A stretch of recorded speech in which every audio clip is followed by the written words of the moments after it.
중국이 이제 중국판 마샬 플랜을 하겠다라는 이제 얘기를 했습니다. 그러니까 그 얘기는 뭐냐면 사실은 중국이 이제 개도국의 이러한 쪽에 자금을 지원해주면서 중국산 제품에 대한 수요 자체를 결국 일으키겠다. 중국이 지금 여러 가지 과잉에 대한 문제도 분명히 불거지고 있습니다. 전기차라든지 뭐 태양광이라든지 그러한 것들이 이제 선진국에서 막히다 보니까 그 활로를 이모중에서 찾겠다라고 인해서 마샬 플랜과 같은 것들을 생각한다라는 부분 자체는 그만큼 중국도 뭐 미국과의 어떤 경쟁에서 사실은 이기기 위한 여러 가지 다양한 방법을 생각을 하고 있다라고 볼 수 있고요.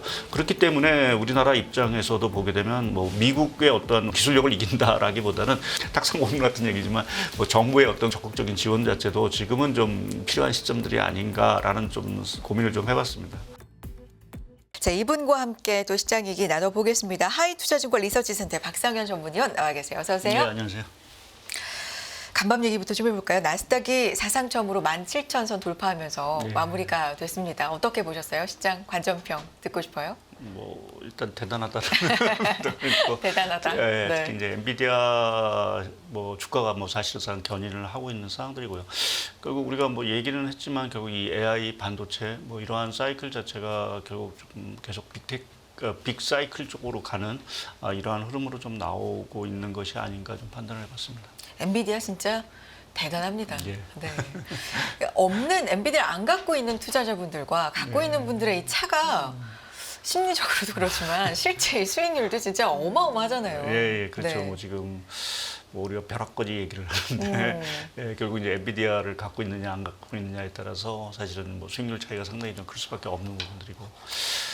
분위기 자체가 사실은 뭐 그러니까 이런 말씀드려서 뭐 그동안 얼마 전까지만은 뭐 지난해 같으면 일론 머스크의 어떻게 보면 입만 사실은 저희가 바라봤는데 이제 젠슨 왕만 바라보고 있는 이러한 상황으로 변했다라는 것이 좀 시장의 트렌드 자체가 조금은 좀 분명히 좀 변한 상황으로 좀 생각을 해야 될 것 같습니다. 엔비디아 얘기를 우리가 오늘의 시장에서 또 중심에 있는 종목이기도 하고요. 시작을 해봤지만 상무님께서 전문위원님께서 이제 내신 보고서 들 중에서도 중요하게 이 얘기를 그러면 먼저 짚어봐야 될 것 같습니다. 칩워, 그러니까 반도체 전쟁을 바라보는 복잡한 생각이라는 제목의 보고서를 내셨는데 어떻게 좀 복잡한 생각이 있으신 겁니까? 예, 일단 뭐 지금 글로벌 전체적으로 반도체에 대한 투자 열풍, 뭐 그렇죠. 이것은 뭐 현실화되고 있는 상황들이고요. 뭐 뉴스를 보셨겠지만 뭐 미국도 사실은 투자를 하고 중국마저도 뭐 중국마저가 아니라 중국은 계속해서 이제 투자를 했는데 또 3차 이 반도체 관련된 투자 기금 자체가 1, 2차보다도 더 큰 규모로 사실은 투자가 되면서 본격적으로 이제 반도체 전쟁에 뛰어들었다라고 봐야 될 것 같고요. 64조 원으로 발표됐죠. 네. 거기에 EU뿐만 아니라 네. 일본, 뭐 각국이 사실은 지금 반도체에 모두 다 올인하는 이러한 어떤 분위기로 가고 있어서 저희가 뭐 유무형의 사실은 지금 여러 가지 전쟁이 있는데 사실은 이 반도체 칩워 자체도 또 새로운 어떤 무한 전쟁의 어떤 시대가 사실은 도래됐다라고 좀 봐야 될 것 같습니다. 그래서 이 반도체 투자 열풍 뭐 이것이 뭐 조금 긍정적으로 보면 사실은 네. 우리가 90년대 IT 투자 붐이라든지 또 2000년대 중국의 고정 투자 붐이 있었죠. 그리고 나서 사실은 수년 동안 이제 투자 사이클 자체가 사실은 부재했었는데 당분간 이 투자 반도체 또는 AI와 관련된 투자 부분 자체가 글로벌 경기라든지 또 주식시장 자체에 뭐 계속해서 동력으로 좀 작용할 가능성이 있다라는 부분 자체는 조금 뭐 전반적으로 좀 긍정적으로 좀 보고 있는데요. 이제 복잡하다라는 말씀을 드린 거는 사실 이제 국내 쪽으로 이제 돌아와서 이제 뭐 아시겠지만 지금 엔비디아가 이렇게 사상치고 치는 연일을 하고 있지만 우리나라 뭐 삼성 뭐 하이닉스는 사실은 뭐 좀 따라오고 있지만 삼성전자 여전히 부진한 상황들이고요. 뭐 이러한 과정 속에서 한국과 대만의 시총이 역전이 된 상황들의 괴리는 오히려 더 커지고 있고 또 이제 삼성전자와 대장주인 이제 TSMC와 이제 한국의 삼성전자의 어떤 시가총액 비율 자체도 오히려 더 확대되고 있다는 부분 자체는 과연 우리가 이 반도체 전쟁에서 수혜를 얻고 있는 건가? 우리가 뭐 자이든 타이든 이미 이 전쟁에 뛰어든 상황에서 우리가 수혜를 받아야 되는데 그 수혜의 폭 자체가 상당히 지금 아직까지는 좀 제한적이다라는 부분 자체가 뭐 국내 증시를 바라보는 것도 답답하고 사실은 이 글로벌 판도 자체가 사실은 좀 우리한테 과연 유리하게 갈까라는 부분에서 사실은 이제 좀 뭐 여러 가지 생각이 드는 부분입니다. 물론 우리 뭐 삼성전자나 하이닉스가 이제 경쟁력을 갖고 있기 때문에 언젠가 수혜를 수 있다라는 어떤 기대감은 있긴 하지만 앞서 말씀드린 대로 각국이 지금 반도체에 대해서는 거의 뭐 사활을 거는 네네네. 올인을 하고 있는 상황들이어서 과연 거기서 우리가 이제 살아날 수 있을지 뭐 중장기적으로 봤을 때 이제 그러한 어떤 좀 우려감이 좀 분명히 있는 부분들이 있고요. 또 한 가지 이 반도체 전쟁, 그러니까 칩워를 보면서 하나 느낀 거는 사실은 그동안 이제 중국의 제조업 뭐 이러한 것들에 대한 성장에 대해서 사실은 주요국들이 이제 어떻게 보면 방관 비슷하게 뭐 제조업을 투자를 해도 뭐 우리한테 뭐 싼 물건을 주니까 뭐 이렇게 이제 관여를 안 하다가 최근에 들어와서 워낙 중국의 그 제조업이 비대하게 성장을 하고 있고 또 네. 최근에는 뭐 아시겠지만 우리가 트리오 업적이라고 하죠. 중국의 전기차, 2차 전지, 또 태양광 자체가 이렇게 워낙 커다 보니까 앞으로의 어떤 첨단 산업도 다 중국에 종속이 되는 것이 아닌가라는 우려 때문에 각국이 지금 제조업 기반을 늘리기 위한 어떤 경쟁력도 뭐 반도체를 중심으로 해서 사실은 그 경쟁도 사실은 격화되고 있다라고 봐야 될 것 같습니다. 이러한 중국을 둘러싼 또 서방 진영 간의 이러한 격화라는 게 뭐 아시겠지만 관세 전쟁으로도 사실은 또 비화되고 있는 상황들이고 그러면 그 과정에서 우리나라 제조업이라는 부분 자체가 과연 이제 좀 어떤 성장을 앞으로도 계속할 거냐라는 부분에서도 뭔가 이렇게 심상치 않은 분위기가 있다라고 좀 보고 있고요. 지금 우리나라 그 제조업이 전 세계에서 차지하는 비중 자체가 2017년을 정점으로 해서 계속 떨어지고 있는 네. 상황들이고 이러한 것들이 고착화된다면 지금 우리나라 증시 자체가 어떻게 보면 좀 소외를 받고 있는 부분들이 있는데 이러한 소외 현상 자체가 계속될 수도 있지 않겠느냐라는 우려감이 좀 하나 있는 부분들이 있고요. 또 한 가지 이 반도체 쪽에서만 너무 투자가 사실은 이제 보니까 나머지 업종 자체는 사실은 뭐를 하고 있는지 요새 관심도 별로 없는 뭐 이러한 상황들, 그러니까 이 업종별로 이 투자라든지 이러한 것들이 너무 이제 쏠려 있는 상황들. 네. 근데 우리나라 이제 산업 구조를 보게 되면 반도체도 중요하지만 네. 사실은 중후장대부 사실 우리나라처럼 모든 산업을 다 업종을 갖고 있는 나라도 사실은 흔치 않은 상황에서 지금 반도체 하나만 뭐 또 AI와 관련된 투자만 사실은 이제 집중이 된다라고 하면 우리와 같은 산업 구조, 다양한 산업 구조를 갖고 있는 입장에서는 좀 성장에 있어서 불균형인 자체가 좀 발생할 수 있다라는 부분에서 보면 이러한 것들이 조금 좀 복잡한 그러한 어떤 생각을 좀 들게 하고 있고요. 그래서 뭐 우리나라가 사실은 반도체 AI 수혜를 받으면서 어떻게 보면 제일 먼저 치고 나갔어야 되는 게 사실은 맞는데 오히려 가장 지금 후발주자의 어떤 모습을 보이고 있는 것들이 이제 정말 잘못하다가는 이 반도체 무한 전쟁에서 우리가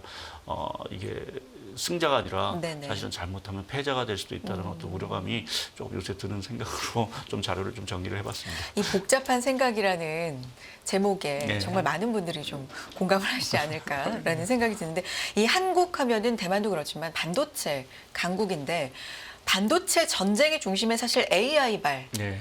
이 새로운 시대가 열린 이게 있잖아요. 네. 그런데 여기에서 대표적으로 삼성전자가 뭔가 치고 나가기보다는 우려를 계속해서 자아내고 있다는 거 이게 좀 중심에 있지 않나라는 생각이 듭니다. 근데 삼성전자를 보는 시각이 좀 두 가지인 것 같아요. 일단 하나는 시총 한국의 1위 기업 네.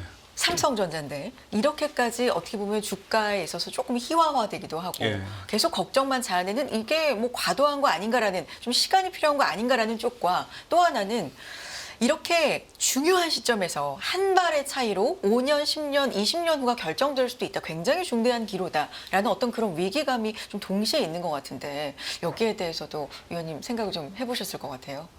예, 뭐 말씀하신 네. 내용 두 가지가 사실은 지금 복잡하게 지금 얽혀 있는 것 같습니다. 그러니까 뭐 그래도 삼성전자이기 때문에 사실은 삼성전자가 갖고 있는 여러 가지 뭐 기술 능력 뭐 이런 것들을 생각을 해서는 뭐 약간의 조금 시차는 있긴 하지만 결국은 따라가지 않겠느냐라는 쪽에 좀 생각도 해볼 수 있긴 한데 사실은 근데 이제 삼성전자가 뭐 몇 해 전부터 비메인 메모리 쪽을 사실은 강화하겠다라는 어떤 계획을 야심찬 계획을 내놨지만 오히려 사실은 격차가 더 갈수록 벌어지고 있다라는 TSMC하고 이렇게 보면은 뭔가 조금 어딘가 조금 약간은 좀 뭐 톱니바퀴랄까요? 뭐 이런 것들이 잘 안 맞아가는 부분도 있지 않나라는 점. 저희가 뭐 삼성전자의 내부적인 상황을 정확히 모르기 네네. 때문에 그렇긴 하지만 자금의 상황 자체는 사실은 뭐 기대 반 우려 반이 사실은 섞여 그렇죠. 있다라고 네. 봐야 될 것 같고요. 근데 뭐 저희 회사 반도체 담당 애널리스트도 네. 그렇고 뭐 전반적인 반도체 담당자 애널리스트들이 보통 얘기들 들어보면 그래도 뭐 삼성전자가 뭐 조금 약간은 지금 애로를 겪고 있긴 하지만 그것을 조금 극복하면서 이제 이러한 사이클에 좀 탈 수 있지 않겠느냐라는 쪽에 좀 생각을 뭐 하고 있고 저도 동의를 하는 부분들이고 다만 이제 이게 기업 하나만의 어떤 그 노력으로 사실은 이렇게 네. 되겠느냐라는 부분에서 뭐 말씀드린 대로 지금 각국이 보조금이라든지 이런 것들을 막대하게 풀면서 사실은 반도체를 육성하고 있는데 뭐 얼마 전에 우리나라도 사실은 이제 반도체 지원금이라는 부분을 이제 발표를 했지만 사실은 그 내용적으로 보면 이제 지원 규모라든지 이러한 것들이 실제적으로 보면은 좀 기대에 못 미친 부분들도 좀 있고요. 또 약간 좀 뒤늦은, 그러니까 아까도 말씀드렸듯이 지금 각국이 제조업의 어떤 기반 마련하기 위해서 산업 정책 자체를 뭐 동시다발적으로 좀 강화하고 있는 이 분위기에 우리나라도 조금 더 선도적으로 또 적극적으로 사실은 좀 참여하면서 기업과 또 정부의 어떤 이러한 정책이 사실 유기적으로 좀 맞아가는 모습이 좀 나와야 뭐 삼성전자 같은 하이닉스가 됐든 간에 이런 반도체뿐만 아니라 AI 부분에 있어서 우리가 사실은 좀 치고 나갈 수 있는 어떤 그러한 모멘텀이 있을 것 같고요. 그러니까 하나 사실은 좀 이제 이러한 것들이 꼭 필요하다고 생각하는 거는 뭐 미국이야 사실은 저희가 뭐 따라잡을 수가 없다는 어떤 현실적인 문제가 있고 그러면 차기 이제 2등 쪽에서 그러면 누가 치고 나올 거냐라고 보면 당연히 중국을 저희가 생각을 안 할 수밖에 없습니다. 중국 같은 경우는 지금 뭐 반도체 쪽에서 뭐 기술적으로 뒤집다 하지만 나머지 AI라든지 이러한 부분에서는 뭐 미국 다음으로 사실은 이제 경쟁력을 갖고 있는 또 시장도 사실은 있기 때문에 중국은 아무리 미국에서 규제를 한다 하더라도 사실은 시간을 갖고 그 시장 자체를 키우고 업종을 사실은 네. 성장시킬 수 있는 잠재력이 있습니다. 거기서 사실은 우리가 좀 뒤처질 수 있는 그러한 것들이 앞으로 조금 이제 우려스러운 부분들이고요. 최근에 제가 그 뉴스를 보면서 하나 좀 뭐 요거하고는 좀 상관이 네네네네. 있을 수 없을지 모르겠지만 중국이 이제 중국판 마샬 플랜을 하겠다라는 이제 얘기를 했습니다. 그러니까 그 얘기는 뭐냐면 사실은 중국이 이제 개도국의 이러한 쪽에 자금을 지원해주면서 중국산 제품에 대한 수요 자체를 결국 일으키겠다라는. 그러니까 중국이 지금 여러 가지 과잉에 대한 문제도 분명히 불거지고 있습니다. 전기차라든지 뭐 태양광이라든지. 그러니까 그러한 것들이 이제 선진국에서 막히다 보니까 그 활로를 임호 중에서 찾겠다라고 인해서 마샬 플랜과 같은 것들을 생각한다라는 부분 자체는 그만큼 중국도 뭐 미국과의 어떤 경쟁에서 사실은 이기기 위한 여러 가지 다양한 방법을 생각을 하고 있다라고 저희가 볼 수 있고요. 그렇기 때문에 우리나라 입장에서도 보게 되면 뭐 미국의 어떤 기술력을 이긴다라기보다는 중국과의 어떤 경쟁에서 우리가 뭔가 또 이제 또 잘 해야 되는 네. 또 이런 숙제를 안고 있어서 뭐 이게 좀 탁상고문 같은 얘기지만 뭐 정부의 어떤 그러한 것들의 어떤 적극적인 지원 자체도 지금은 좀 필요한 시점들이 아닌가라는 좀 고민을 좀 해봤습니다. 알겠습니다. 진짜 반도체 전쟁이라는 표현을 아무데나 써서도 안 되고 쓰지도 않잖아요. 예. 그래서 좀 격한 표현이기 때문에 근데 반도체를 가지고 사활을 거는 각국의 상황을 보면 정말 전쟁이라는 표현이 저절로 좀 나오게 됩니다. 다음 얘기 좀 넘어가 볼게요. 보고서를 또 긴축에서 완화로 금융시장의 환경 변화라는 보고서 또 가지고 오셨는데 ECB 6월에 본격적으로 이제 금리 인하를 단행한다. 굉장히 강력한 힌트들을 좀 대놓고 주고 있는 것 같습니다. 심지어 무르익었다. 예, 뭐 예. 6월뿐만 아니라 7월까지도 배제할 수 없다. 그러니까 2번 연속 배제할 수 없다. 뭐 이런 얘기들까지 좀 나오고 있는데 그럼 6월부터 세계가 이제는 본격적으로 각자 도생으로 가는 겁니까? 예, 뭐 일단 6월부터는 조금 통화정책 기조가 이제 새로운 국면을 간다라고 좀 보는 게 맞을 것 같고요. 말씀하신 대로 이제 ECB가 6월 6일 날 개최된 통화정책에서 금리 인하 가능성이 뭐 거의 확실시되고 있는 상황들이고요. 그 전날 이제 있을 캐나다도 사실은 이제 금리 인하가 이제 컨센서스로 잡히고 있습니다. 그래서 이렇게 보면 이제 그동안 미 연준의 눈치만 보던 중앙은행들 자체가 이제 본격적으로 금리 인하 사이클에 들어간다라고 좀 보는 게 맞을 것 같고요. 그러면 예. 위원님 잠깐 캐나다 말씀하셨고 예. ECB 지금 강력하게 좀 나오고 있고 영국도 나오고 있지 않나요? 네, 영국은 조금 이제 물가 지표가 조금 불안한 부분도 있고 또 이제 그 7월 초에 조기 총선이 있기 때문에 아마 조기 총선이 끝나고 나서는 아마도. 금리를 인하하지 않을까라는 쪽에 좀 생각을 좀 해볼 수 있고요. 나머지 네. 이제 유럽의 이제 유로권이 아닌 국가들 뭐 네네. 이미 내린 국가도 있지만 스위스라든지 뭐 이런 쪽인데 네. 추가적으로 또 금리를 내릴 수 있는 부분들이 있어서 전반적으로 미국을 제외한 지역 뭐 일본 하나를 제외하고는 사실은 대부분 국가가 이제 금리 인하에 들어갈 거로 보고 있고 네. 이러한 그 어떤 이제 완화적 국면으로 어떤 전환 뭐 아직 미국이 사실은 큰 어떤 거대 항공모함 자체가 아직은 움직이고 있지는 네. 않긴 하지만 그래도 사실은 이제 조금 완화적인 통화 정책 또 재정 정책으로 갈 수 있다라고 좀 생각하는 거는 6월에 미국의 연준이죠. 연준의 그 양적 긴축 규모 자체가 이제 줄어들기 시작을 합니다. 그러니까 그것도 사실은 이제 그동안 한 600억 달러 정도 이제 흡수를 하던 거에서 한 250달러 흡수를 하니까 이제 유동성 자체가 조금은 더 여유가 생기는 부분들이죠. 또 지금 미국의 재정 정책 측면에서 뭐 딱히 지금 뭐 임시 예산 체제이기 때문에 뭐 바이든 행정부가 그렇게 쓸 돈이 많은 상황들은 아니긴 하지만 지금 대선에서 사실은 지지율이 지금 바이든 대통령이 좀 여유에 있기 때문에 네. 그렇게 보면 지지율 회복을 위해서는 뭐 계속해서 경기 부양이라든지 주시장 부양을 할 수밖에 없고 그러면 어디서 재정을 동원을 해야 될 텐데 다행스러운 건 지금 정부가 갖고 있는 그 현금 잔고가 자체가 한 7천억 달러 정도를 들고 있습니다.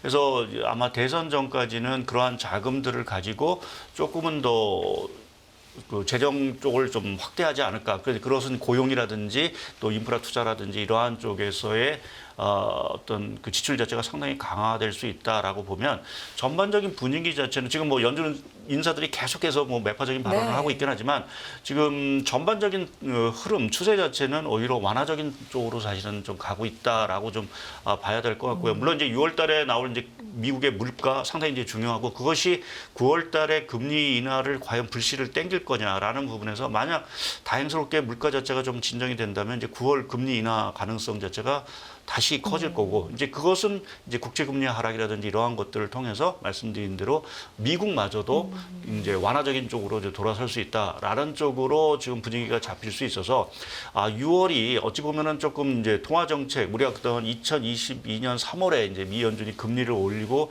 계속 이제 긴축에 대한 어떤 분위기 속에서 뭔가 큰 전환점을 6월달에 좀 맞이하지 않을까 그것이 유동성이란 부분에서 상당 부분 조금 더 확대의 어떤 기대감 또 실제적으로 유동성 흐름 자체가 좀 확대될 수 있는 그 가능성에 대한 부분 자체를 여는 어떤 달이 되지 않을까라고 좀 조심스럽게 보고 있습니다.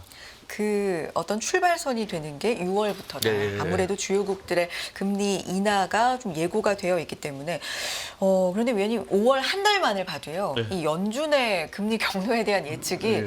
5월 한 달만도 굉장히 많이 좀 변하고 그렇죠. 있는 것 같거든요. 네. 5월 초만 해도 각종 지표들이 좀 완화적으로 시장이 좀 우호적으로 나오면서 금리 인하 기대감이 또 확 살아났다가 네. 지금 또 분위기가 좀 달라지고 있고 계속해서 이 말로는 매파적인 얘기들이 좀 나오고 있는 상황. 전반적으로 어떻게 분위기를 좀 해석해야 됩니까? 예, 뭐 연준 인사들이야 사실은 그럴 수밖에 없는 저는 입장으로 네. 좀 보고 있고요. 물론 이제 물가 지표라든지 이러한 것들이 뭐 연준의 어떤 목표보다도 사실은 잘 아직은 안 잡히는 듯한 모습을 보이고 있어서 연준 입장에서는 계속해서 물가 리스크를 관리를 한다는 차원에서 매파적인 발언을 해야 될 텐데, 근데 사실은 지금 시장이 바라보는 어떤 반응들, 물론 이제 국채 금리가 거의 뭐 한 10년물 국채는 4.5에서 사실은 거의 이제 미동이 없는 부분들인데, 좀 이제 시장의 반응이 조금은 이제 그 연준 인사들이라든지 이러한 반응에 좀 무뎌가고 있다라고 좀 저는 생각하는 게, 일단 달러화 가치 자체가 그렇게 강하게 올라가지는 않고 있습니다. 그리고 두 번째 부분은 그 시장의 변동성 지수라고 할 수 있는 국채 지수, 무브라는 지수하고 또 우리가 공포 지수라고 하죠. 주식시장의 네. 그 빅스 지수 이러한 것들을 보게 되면 뭐 빅스 같은 건 2017년 이후 가장 낮은 수치고요. 또 무브 지수 같은 경우도 뭐 지금 금리 인상 사이클 시작되기 이전에 지금 수준까지 급락을 한 상황들입니다. 그러니까 그 얘기처럼 시장의 변동성 자체가 크지 않다는 거는 그 연준 인사들은 이렇게 얘기를 많이 했지만 사실 뭐 우리가 그럼 계속해서 뭐 얘기를 듣다 보면 이게 무뎌지는 이러한 어떤 것들이 맷집이 좀 생기는 것들이 네. 실제 액션을 가지 않는 이상 사실은 뭐 저렇게 얘기를 할 수도 있다라는 부분. 그러니까 실제 뭐 파월 의장이 얘기했듯이 이제 들어오는 데이터를 갖고 이제 판단을 해야지 저희가 이러한 어떤 구두적인 어떤 발언들 뭐 이러한 것들로 시장이 그렇게 요동치지는 않을 것 같고요. 그래서 말씀드린 대로 뭐 이번 주에 이제 PCE 물가도 사실은 발표되지는 하지만 더 중요한 거는 6월달에 발표되는 5월 미국 소비자 물가 자체가 정말 조금 뚜렷하게 다시 시장의 예상치를 좀 하회하고 뭐 이러한 흐름이 나온다라고 하면 9월 금리 인하 가능성 자체가 상당히 좀 돋아질 수 있다. 그러니까 연준 입장에서 보게 되면 사실은 11월보다 사실은 9월에 금리를 인하하는 게 여러 면에서 사실은 조금 뭐 안전판이라고 할 거예요. 왜냐하면 너무 또 장기적으로 12월까지 이제 금리 수준을 끌고 간다라고 하면 또 예상치 못하는 또 뭐 여러 가지 문제가 있을 것 변수나. 같고 네. 또 이제 11월 대선 결과 누가 당선이 될지 모르겠지만 트럼프 대통령이 당선이 되고서 또 12월에 금리를 내리면 뭔가 좀 모습 자체가 무서울 수도 있는 상황들이어서 지표만 사실은 저희가 조금 확인이 된다라면 저희가 이제 받아볼 수 있는 달이 6월, 7월, 8월, 뭐 9월까지도 사실은 지표를 계속해서 받아볼 네. 수 있는 상황들이어서 9월에 금리 인하에 대해서 연준도 사실은 고려를 하지 않을까라는 쪽에 좀 생각을 하고 있습니다. 연준에 앞서서 이제 6월부터 통화 정책 변화가 어느 정도는 예고돼 있는 뭐 ECB라든지 캐나다, 영국 이런 데는 이렇게 할 수 있는 이유는 물가가 잡혀가기 때문입니까? 예. 지금 네. 제가 자료 화면상에 네네. 하나 자료를 좀 네, 준비를 보죠. 해보면 최근에 그 뭐 미국을 제외한 나머지 네. 국가들의 물가 뭐 지금 보시면 알겠지만 유로라든지 또 일본, 한국, 영국은 사실은 근원 물가 자체는 상당히 좀 아직 높은 수준이지만 헤드라인 물가 자체는 거의 2%대로 사실은 떨어진 상황들이어서 전반적으로 물가 안정 기조 자체가 상당 부분 이제 어떻게 보면 정착이 됐다라고 좀 보는 게 맞을 것 같고요. 물론 각국이 원하는 2% 수준을 맞추는 데는 아직은 좀 더 시간이 걸리긴 하겠지만 뭐 유가라든지 이러한 어떤 특수적인 요인이 발생하지 않는다라고 하면 하반기 정도 가서는 거의 뭐 미국을 제외한 국가 가서는 거의 2% 수준까지도 사실은 물가가 좀 떨어질 수 있는 가능성이 크다라는 부분에서 보게 되면 그 ECB라든지 또 나머지 국가들이 이제 금리를 인하할 수 있는 충분한 명분이 있는 것 같고요. 또 한 가지는 사실은 지금 경기 측면, 뭐 미국 경기야 뭐 지금 연착륙하고 뭐 지표가 뭐 계속 혼재된 부분들이어서 그렇긴 하지만 나머지 그 국가들 같은 경우는 지금 경기 자체가 조금 뭔가 좀 힘을 받으려고 하는 어떤 시기에 좀 있습니다. 뭐 제조업 경기도 그렇고 그렇기 때문에 그렇게 보면 그러한 어떤 회복 탄력에 좀 더 힘을 실어주기 위해서는 뭐 6월달 금리 인하뿐만 아니라 하반기에 한두 차례 정도 더 추가적인 어떤 금리를 내주면서 경기의 회복 동력을 사실은 줘야 되는 어떤 필요성도 분명히 있습니다. 그렇기 때문에 그렇게 보면은 그 미 연준과 나머지 국가들 간의 어떤 통화 정책의 차별화 우리가 뭐 각자 도생이라는 얘기를 많이 하는데 그런 어떤 그 탈동조화 현상 자체는 하반기에도 계속 좀 더 강화될 수 있는 분위기가 아닌가 좀 생각을 하고 있습니다. 그런 의미에서도 또 우리가 인플레이션 완화를 확인을 할 것인가 이번 주 주목하고 있는 지표 다들 아시겠죠? PC 물가 지표. 이게 이제 또 중요한 변수이자 굉장히 귀추를 주목하고 있는 시장에서 지표입니다. 여기에 더불어서 이제 인플레가 완화되는 걸 확인함과 더불어서 개인 소비 지출도 같이 발표가 되니까 소비 쪽이 또 어떤지도 중요한 변수가 될 수도 있다. 이런 분석들도 나오고 있는 것 같아요.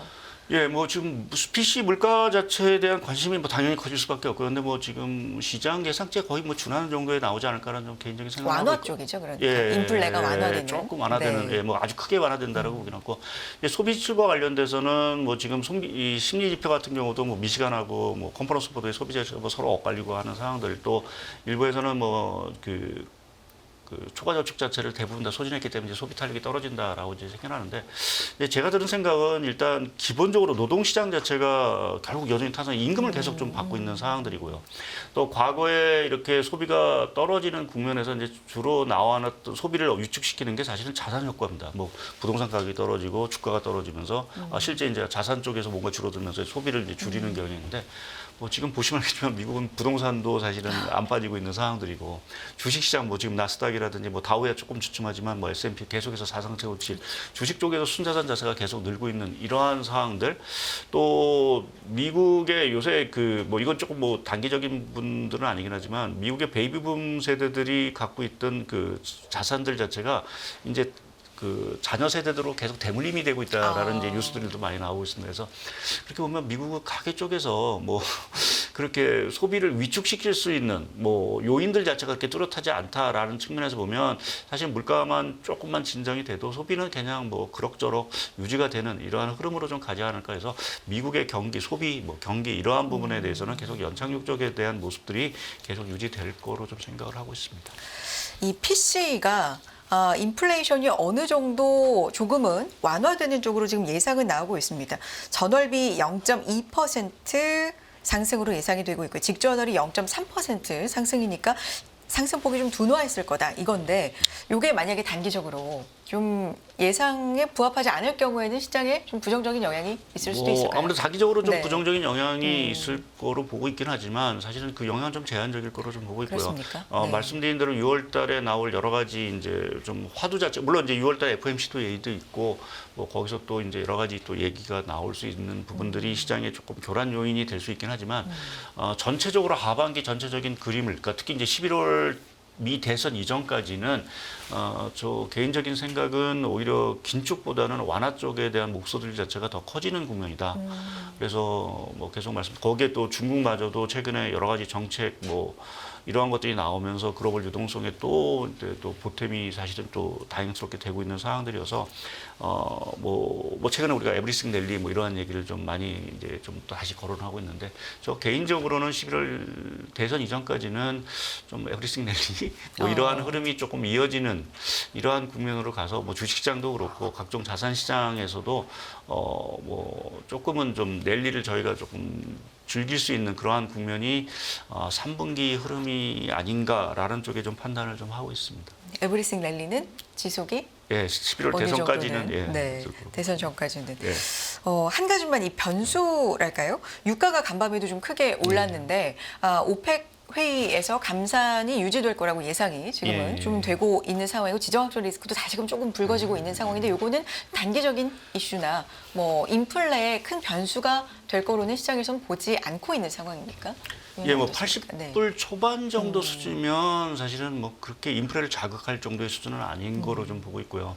뭐 여전히 뭐 좀 유가 자체가 뭐 우리나라도 그렇고 인플레 가장 큰 뭐 좀 변수로 좀 작용을 하고 있는 상황들이고 이게 뭐 또 상황이 또 악화되면서 또 유가가 올라갈 수 있긴 하지만 이제 하나 이제 안전판으로 보는 게 사실은 미 대선을 자꾸 말씀드리는 게 지금 바이든 대통령이 뭐 여러 가지로 좀 이제 열려 있다. 특히 이제 그 일반 국민들이 느끼는 그 인플레이션, 특히 이제 가솔린 가격에 대한 것들이 이제 뭐 아무래도 표로 연결될 수밖에 없기 때문에 아시겠지만 지지난주인가 그 미국이 전략 비축 비축유. 휘발유, 네. 예, 휘발유를 이제 100만 배럴 이제 방출한다라는 이제 얘기들 자체는 그만큼 이제 유가의 신경을 관리를 하겠다라는 의미이기 때문에 뭐 미국이 여하튼 뭐 생산을 더 늘릴 수는 없긴 하지만 그래도 어느 정도 이 유가라든지 휘발유 가격 자체를 당분간은 좀 관리할 가능성이 네. 크다라는 측면에서 보게 되면 유가가 추가적으로 이렇게 뭐 90불대로 가는 이러한 흥미는 나오지는 않을 것 같고 저는 좀 80불 70불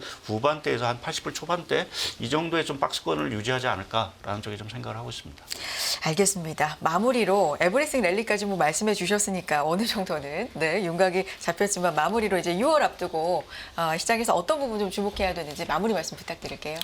예, 뭐 지금 가장 중요한 뭐 경기도 경기지만 지금 정책의 전환이라는 부분, 특히 이제 네. 뭐 우리가 뭐 금리 인하라는 부분, 뭐 비미국 쪽의 금리라는 건 대부분 다 이제 뭐 어떻게 보면 반영이 된 부분들이고요. 과연 그 금리 인하 이후에 사실은 그 뭐 20이라든지 이러한 쪽이 좀 추가적인 금리 인하라든지 이러한 것들에 대해서 적극적으로 나설지 뭐 이러한 것들이 뭐 회의라든지 이러한 것들을 통해서 확인이 될 거고요.